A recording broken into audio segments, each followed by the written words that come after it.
A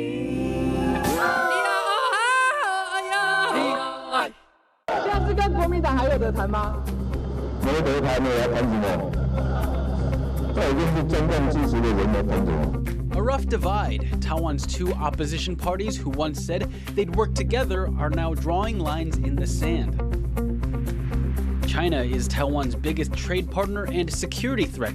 So how does each presidential candidate plan to deal with Beijing? Taiwan brings more drones and irregular warfare tactics to its defense strategy. Plus, meet the women taking up arms against Myanmar's military rule.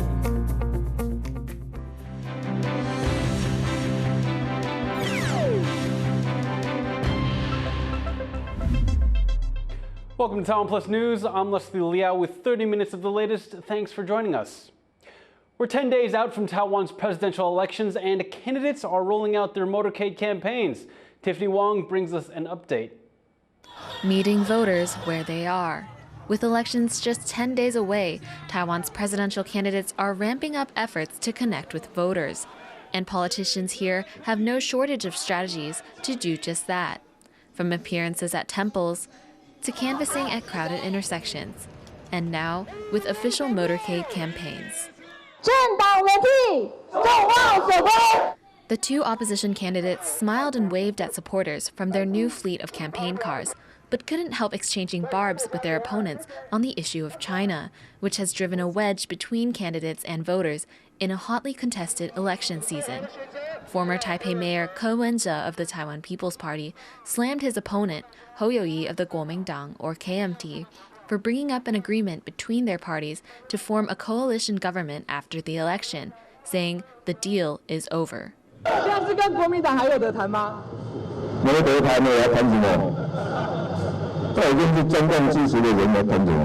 Just a few months ago, the two opposition presidential candidates flirted with the idea of a joint campaign, which ultimately fell through.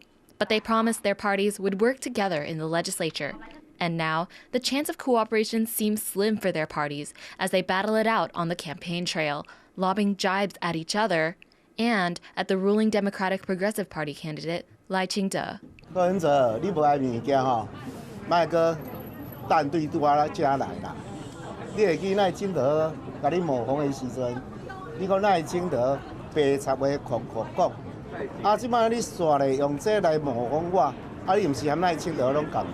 Lai is currently the vice president and responded to Ho's comments at a temple rally, saying that the KMT's 1992 consensus with Beijing is the true threat to Taiwan's democracy.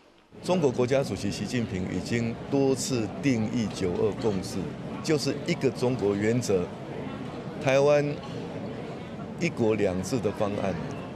在这种状况之下，硬是要把中华民国宪法9·2共识化，这个才是真正的危险。Lai is set to launch his own motorcade campaign early next week, but he's already released a video featuring his running mate, seasoned diplomat Bi Kim-hsiao, and incumbent President Tsai Ing-wen, promising to drive the country forward. But which road Taiwan takes after January 13th is up to voters to choose who they want in the driver's seat for the next 4 years. Dolphine Chen and Tiffany Wong for TaiwanPlus. This election season, Taipei has implemented the country's most restrictive regulations on campaign ads. But as Louise Watt shows us, it's not that obvious in the capital city. It's election season in Taiwan, meaning wall-to-wall billboards advertising all kinds of candidates. But under new city regulations in the capital Taipei, these billboards are now illegal. Election ads are only supposed to be confined to campaign headquarters, party offices and mobile vehicles, not billboards.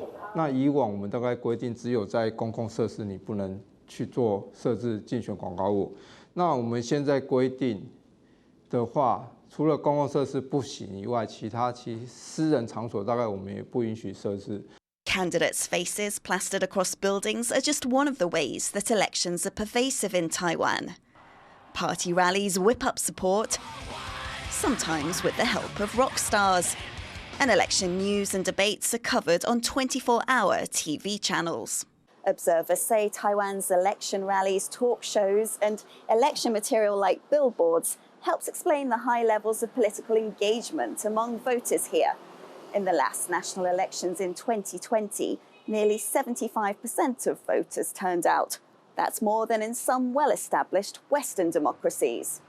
But even though Taipei City Council wanted to clean up the streets of political advertising, candidates have found ways around it. 修法是有规定，就是说，如果它的广告内容如果包含3要素以上的话，视之为政治广告。像是高嘉瑜的这个广告呢，它其实有他自己个人的姓名、照片，但是问题是呢，它其实并没有很明确的表达说，哦，它其实是要做立委选举，所以呢，其实它这个勉强可能算是一个在灰色地带。Billboards may help raise a candidate's visibility, but history has shown that even if they're a familiar face, come polling day, many Taiwanese still vote along party lines. Chris Ma and Louise Watt for TaiwanPlus. No issue dominates Taiwan's elections more than China. Taiwan's two main political parties have long locked horns on the best way to manage the country's relationship with its neighbor. But this election, a third party has entered the fray, offering what it says is a new and better solution. Jeremy Olivier takes a look at how these different camps are confronting the China factor. The People's Republic of China, just across the Taiwan Strait, it's Taiwan's biggest neighbor, its largest source of two-way trade, and its biggest security threat.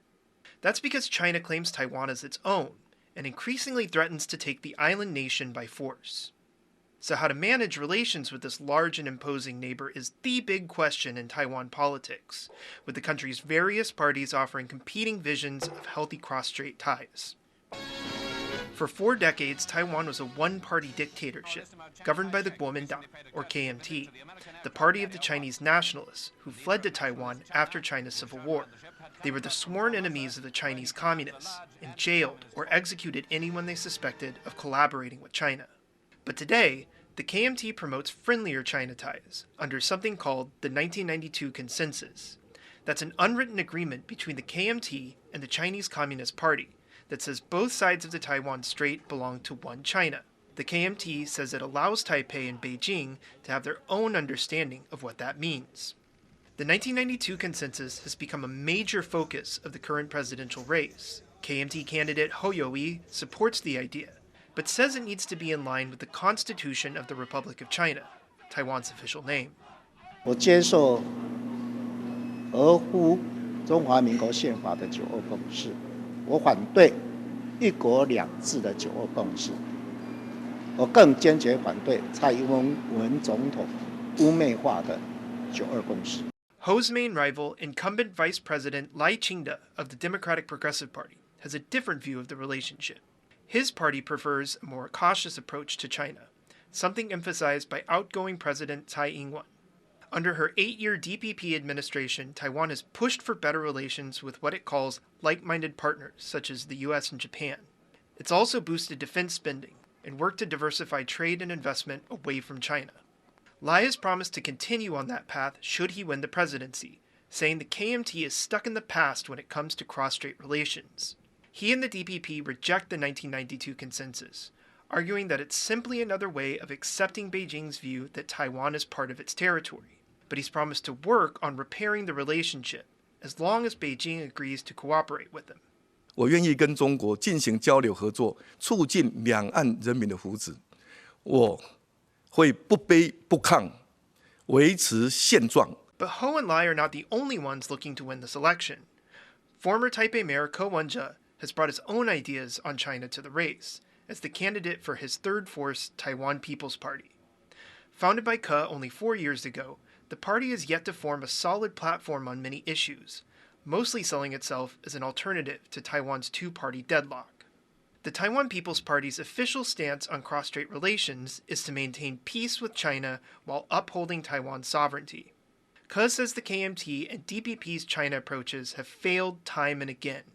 He promotes what he calls the 5 mutuals, encouraging Taiwan and China to recognize, understand, respect, cooperate, and empathize with each other. 在越来越紧张的中美与两岸关系之间，我们都同意维持现状、追求和平是美中台之间的最大公约数。 As voters head to the polls on January 13th, they'll be faced with three different visions of Taiwan's future approach to China. How they choose will set the course for cross-strait relations for at least the next 4 years. But regardless of who's elected, the issue of China will continue to loom large in Taiwan's politics. Scott Huang and Jeremy Olivier for TaiwanPlus. Japan Airlines is investigating communications at Tokyo's Haneda Airport after one of its airliners collided with a Japan Coast Guard aircraft on the runway there. The collision caused the Japan Airlines plane to burst into flames. 5 of the 6 crew on board the Coast Guard plane died in the incident, while all 379 people on the passenger plane survived. Japan Airlines says its flight had received permission to land and there were no reports of engine problems before touching down, but it's looking into exchanges with flight control. A passenger who was on board the airliner says he felt a strong jolt and saw flames outside his window before escaping. 正直その生きた心地はしなかったですね。ただその出てこれた安心感みたいなのがあって、こう近くにいた家族の方と一緒にこう歩いて、逃げました。Rescue workers in Japan are racing against the clock to find survivors of the massive earthquake that hit on Monday.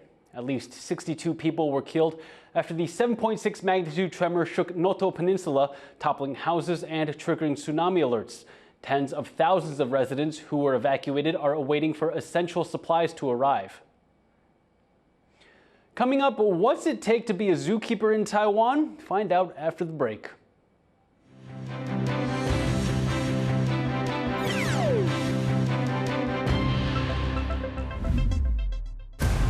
Taiwan is voting for a future after President Tsai Ing-wen. TaiwanPlus has reporters on the ground. We'll bring you a reaction as the results roll in. The whole world is watching. We've got you covered. Join us on election night for our live special, Taiwan Votes, only on TaiwanPlus.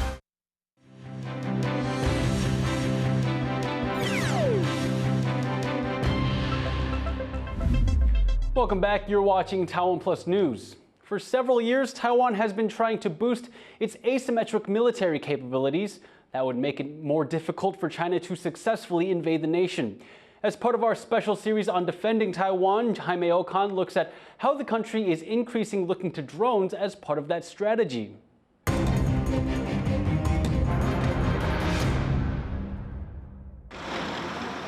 Almost a year ago, Taiwan's military made history by using this drone helicopter for the first time in a military exercise. The drone provides ground troops with information from above and helps soldiers become more aware of the battlefield. Even though the aircraft was only used briefly, it signaled a new era in Taiwan's military strategy as it looks to prepare for a possible conflict with China. I think the way we're seeing that in terms of both the future of warfare, and particularly when you're on the strategic defense like Taiwan, is moving towards larger numbers of lower cost uncrewed systems. Outnumbered, outgunned, and faced with growing threats from Beijing, the military here is moving towards an asymmetric defense strategy and putting a greater emphasis on technology to close that gap. Asymmetric capabilities usually refer to especially land-based systems because of their mobility, systems that have a small logistics footprint that is harder for China to target, and also sort of unmanned systems. China boasts the world's largest navy and threatens to invade Taiwan to enforce its claims over the country. That's why Taiwan is going all out to develop what it calls a drone fleet, mass producing a variety of unmanned systems to boost its defense. The Ukrainians did this with drones in the Black Sea. They've been using drones very, very well to spot for their ground-based anti-ship systems. Ukraine's use of drones to get an overhead view of the battlefield and attack Russian positions has highlighted the advantages of using drones, and Taiwan is following suit. At one of Taiwan's largest weapons expos, new kamikaze drones took center stage and showed off the country's progress. They're much cheaper than traditional missiles, and by swarming an enemy with dozens of these aircraft, they're much more likely to hit their target. But analysts say that Taiwan would need thousands of these drones to create an effective defense. And with more drones from countries like the US on the way, analysts say that the military will need to properly train its troops on how to use these systems. Well, I think the war in Ukraine has taught us many lessons, but one of those lessons is that you can have a lot of fancy stuff, but if your troops are not adequately trained to use it, you're not going to have the success that you expect. Taiwan says that more than 100 of these kamikaze drones will be built by 2025, and the military is hoping to incorporate more unmanned systems into its exercises in the coming years as it prepares for the future of warfare. Devin Tai and Jaime Okan for TaiwanPlus. At least 2 active-duty Taiwanese officers have been arrested for allegedly selling military secrets to China. They were reportedly based at one of the country's radar stations, critical parts of Taiwan's defense network. Joyce Zeng has more. Secrets leaked from one of Taiwan's critical military radar stations. At least 2 Air Force officers were among a group suspected of selling secrets to China. It's a breach of national security the Defense Ministry has been tight-lipped about, while highlighting its counterintelligence efforts. 近期侦破的共谍案大部分都是由官兵主动检举所侦破，那么凸显了国军反情报教育它所发挥的功效。 Radar stations are key to surveilling the skies around Taiwan, as it works to counter the threat of invasion from neighboring China, which doesn't recognize Taiwan's sovereignty. Beijing has a much larger military than Taipei, with over 3 times the number of warplanes. Security experts say monitoring tools like radars are even more important for smaller forces like Taiwan, as they can help buy time to react. 至于说平常比如说福建沿岸的一线基地的飞机其实我们靠各个其他的高山的雷达站来辅助就够了。一旦攻击他们从机场起飞之后，我们都能看得到。 Taiwan currently has a network of radar stations across its main and outlying islands. They monitor the country's airspace while contributing to the wider region's security. Breaches of these systems could have serious consequences. And with bolder warnings from Beijing that it could take Taiwan, Taiwan's military may have to first address some internal affairs to fulfill its mission of keeping the country safe. Ryan Wu and Joyce Zhen for TaiwanPlus. Leaders in the conflict in Sudan say they are open to an immediate and unconditional ceasefire. The paramilitary group, the Rapid Support Forces, has signed a declaration for peace and invited the Sudanese armed forces to do the same. Fighting between the 2 groups began last April and has killed an estimated 12,000 people in the months since. Aid groups warn of alarming rates of sexual violence, famine, and disease. Sudan now has the largest displaced population in the world at more than 7 million people. Myanmar's military government is facing the greatest threat to its rule since it seized power in 2021. That's according to Reuters. The news agency is among several reporting poor morale among junta troops in the country's northeast. They say an offensive by an alliance of resistance armies has caused large numbers of government forces to desert or surrender. The junta seized power in early 2021, overthrowing a democratically elected government. Protests that followed escalated into a civil war in which more than 40,000 people are thought to have died. As the ongoing civil war in Myanmar approaches its 3rd year, an 18-year-old resistance fighter from Mandalay is determined to fight on. Bryn Thomas has her story. Moa Moa is not this woman's real name. It's one she uses to protect her friends and family from violent retribution while fighting the military junta that rules her country. At age 18, she comes from a generation that grew up during the brief period of democratic rule in Myanmar. In early 2021, when the military overthrew the democratically elected government, Moa took to the streets in Mandalay to protest. The violent crackdown that followed inspired her to put down her picket sign and pick up a rifle. Moa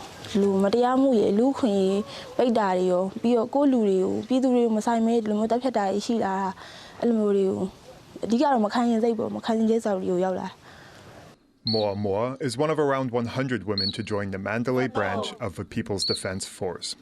Her comrades are working with local ethnic militias in the country's northeast to wage a guerrilla war against the junta.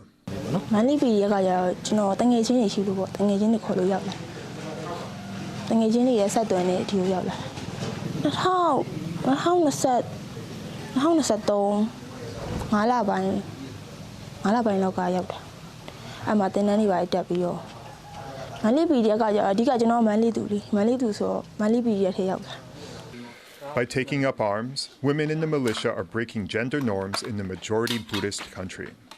After undergoing training, most work as medics or maintain the group's hodgepodge arsenal of small arms. And although a recent uptick in fighting has made those roles vital, Momo has found herself closer to the sharp end of the conflict. မျိုးသမီးတွေရဲ့အားကိုကျွန်တော်တို့ယုံကြည်တယ်ဒီတော့ဒီအမျိုးသမီးတွေရဲ့အားကိုအသုံးပြုပြီးတော့မှကျွန်တော်တို့ဒီလက်နက်ကင်ဒေါ်လာရေးမှာအသုံးချဖို့ကျွန်တော်တို့စဉ်းစားတဲ့အခါမှာ drone ကနံပါတ်1အနေနဲ့မှာပါဝင်လာပါတယ် Momo is part of a team that uses adapted consumer drones to drop improvised bombs on government troops. It's her role in a conflict rife with human rights abuses. Tens of thousands of people have been killed and millions displaced since it began in 2021. Not far from where she's based, government troops burned 40 villagers alive a year ago, part of an attempt to terrorize the surrounding area into submission. So while many people her age are focused on beginning their adult lives, Momo is focused on taking them. တာဂတ်တွေပါထိရပါဆိုရင်ဘယ်လိုပြောမလဲနောက်ပိုင်းညထပ်ပြီးပို့ပြီးလှုပ်ရှင်စိတ်တွေပေါ်လာပေါ့မရှင်ဆိုရင်ကိုအရန်ရင်ခုန်နေရလေအဲ့လိုမျိုးမရှင်တွေပါထဲမှာထပ်ပြီးချပြီးထပ်ပြီးတိကျအောင်လှုပ်ရှင်တာပေါ့ပိုကောင်းအောင်ပဲလှုပ်ရှင်တာ Carrying out her mission means months spent in remote, rural areas of Myanmar. The ebb and flow of a country's dry and rainy seasons and the threat of junta forces isolate Momo from her family. တခါလေကြာရင်တော့အိမ်ကိုလွမ်းနိုင်ပါရှိရပါဒါပေမဲ့တင်တန်းမှာကျတော့ပို့ပြီးတော့တတိရတယ်တင်တန်းမှာကျတော့အဲ့လိုမျိုးပေါ့မျိုးဒုက္ခမျိုးစုံရှိရဆိုတော့အိမ်ကိုပို့လွမ်းနေဒါပေမဲ့တခုရှိရဖုန်းဆက်ဖြစ်တာအမေကပြောတာငါသမီးဒေါ်လာရေးပြီးမှပြန်လာအမေတို့ကုန်အဆင်ပြေအဲ့စကားတစ်ခုနဲ့အဆင်ပြေပါကျွန်တော် As the civil war in Myanmar approaches its third year, the junta holds the cities, while the villages in the countryside change hands. The ongoing stalemate has not softened the PDF's will to push on. အစင်သေးရတော့ဆရာကလည်းပြောပါရဲ့နောက်ပိုင်းဆိုရင်လေ့ကျင့်ရေးအများကြီးထပ်လာအောင်မှာဒါတွေမပြီးသေးဘူး။ကောင်းဆုံးကတော့စူးစမ်းပါပါ။တဖြည်းဖြည်းနဲ့နေမြေပို့ပြီးတိုးလာလေကျွန်တော်တို့ပို့ပြီးစူးစမ်းရလေပဲလေ။ပို့ပြီးလွယ်သွားမှာတော့မဟုတ်ဘူး။ This kind of confidence and determination has driven many people in Myanmar to continue to resist the junta. But as the war wages on, with no end in sight, it seems there'll be a lot more bloodshed before Momo can tell us her real name. Yisun Chen and Bryn Thomas for TaiwanPlus. Hong Kong media tycoon Jimmy Lai has pled not guilty to all charges against him in a national security trial. Lai is accused of conspiring to collude with foreign forces and violating Hong Kong's strict national security law. He was arrested in 2020 for his support of Hong Kong's pro-democracy movement, including the 2019 street protests. Lai has called for sanctions against Hong Kong and Chinese officials. If found guilty, he could face life in prison. China's BYD has overtaken Tesla as the world's top seller of electric cars. The Chinese firm outsold its U.S. competitor for the first time in the last quarter of 2023, with customers buying 526,000 of BYD's battery-only cars compared to Tesla's 484,000. BYD also beat Tesla's production for a second straight year after setting its sights on international markets and offering a lower price point. A boat seized in Taiwan's largest ever drug bust has been auctioned off. Authorities cracked the case last November, seizing amphetamine and ketamine with a combined street value of over $75 million. The boat went up for auction on Tuesday with an opening price of around $90,000. The 500-ton boat ended up going for around $230,000, a price the winning bidder says is a bargain. 因为我们在那个印尼那边还有一些船只在运，在那边的话，船大概都要4、5千万，这种类型的船，是还蛮划算的。 Hanging out with rare and exotic animals in a zoo all day may sound like a dream job for many people, but zookeepers face a lot of challenges and dangers the public may not know about, as our reporter Sandy Chi finds out. Very few people have a daily routine like this, walking into an enclosure full of colorful exotic birds, feeding them and looking after them. 我大概做了8年，对，就照顾鹦鹉。 It may seem like a straightforward job, But it's more challenging than it looks, with a lot of details to pay attention to. From cleaning the cages to feeding the animals, zookeepers have a lot on their plates. 那不管是展场的布置，我们要上山，然后去找那一些漂流木啊，然后适合当他们的栖架的东西，然后或者是像我今天如果说群体要混群的时候，然后要做特殊的观察。Zookeepers need to know everything about the animals they look after. That means doing their homework when they're assigned to a new species. 对，所以你可能就要花比较多的时间去了解，花更多时间去观察他们的状况啊、习惯啊，然后才有办法照顾的比较适合他们。And being a zookeeper has its risks, as they are not dealing with pets, but wild animals. Taipei Zoo says at least one zookeeper is hospitalized each year after an encounter with an animal. 像大食蚁兽，因为它是吃蚂蚁，对，那它虽然没有牙齿，但是它有一个很有力的前手臂，很壮，然后它的爪子很长，所以它看起来虽然说无害，不会咬你，但是而且它敏感，它们比较紧张。它如果紧张的时候，它有可能会挥手，那挥到你，你可能就会流血。Though the job is challenging and sometimes dangerous, these zookeepers are dedicated.